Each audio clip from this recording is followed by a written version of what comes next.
So was this completely self-funded? You and Sam, basically whatever money you needed, you kicked in yourself? A few other people came on board as like executive producers, but I mean, we made this movie for the cost of a used car. Uh-huh. That gives you a sense of our budget. Yeah, and what does the crew look like on something like this? You just mentioned DP and sort of a rotating bunch of people, but I mean, obviously you need a sound guy and a DP. I'd say that's kind of minimum.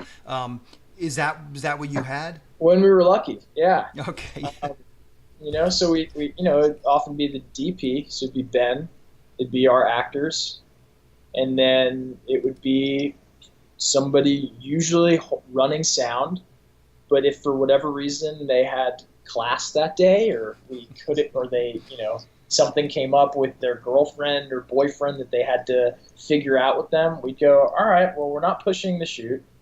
Let's just figure out a way to record sound ourselves. And so we got really good at using the sound equipment and learning what sounded good, what didn't sound good. And we just decided we're going to put most of our money into the post sound so that we can clean up a lot of the stuff, or do ADR when necessary. So yeah, man, a lot of times it was like the actors and the DP.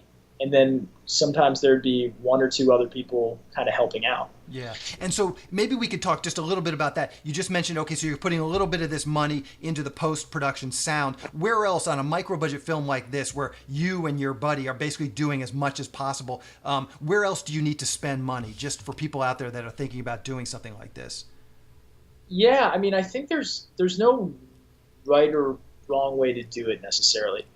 We invested in sound so we could be as self-reliant as possible, because we had a super committed DP that would be willing to show up every day. But again, we were like, we really want to make this film, so even if our DP hadn't, been a part of it, we would have either rented a camera, or, like, if we had to, shot it on our iPhones. But in terms of where our budget went, it's like post sound, we got a great colorist. The way we'd go about it is just reaching out to our favorite people and then hoping they said yes.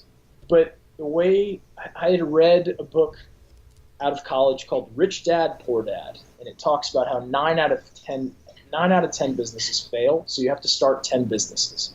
And I kind of apply that logic to every area of my life when I can, in that 9 out of 10 times are probably not going to work. So you just have to try 10 times. Thanks for checking out this clip from the Selling Your Screenplay podcast. If you'd like to hear the full interview, just go to sellingyourscreenplay.com/podcasts.